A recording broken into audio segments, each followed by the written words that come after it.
చాలా సార్లు దేనిని బట్టి లోకము గర్విస్తుందంటే, లేదా క్రైస్తవుల్లో కూడా చాలా మంది దేనిని బట్టి అతిశయిస్తున్నారంటే, దేవుడు ఇచ్చిన దాన్ని బట్టి అతిశయిస్తున్నారు కానీ దేవుణ్ణి బట్టి అతిశయించడంలా.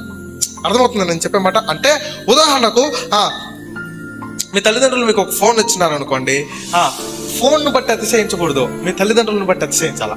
నేను చెప్పిన మాట అర్థమైందా? దేవుడు ఆశీర్వదించిన ఆశీర్వాదాన్ని బట్టి అతిశయించకూడదు, దేవుడిని బట్టి అతిశయించాలి.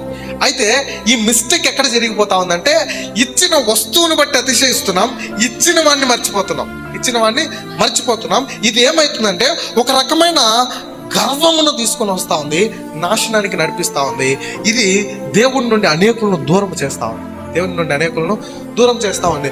వస్తువుని వస్తువుగా చూడటం నేర్చుకో, దాన్ని ఇచ్చిన దేవుణ్ణి గణపరచడం నేర్చుకోవాలి.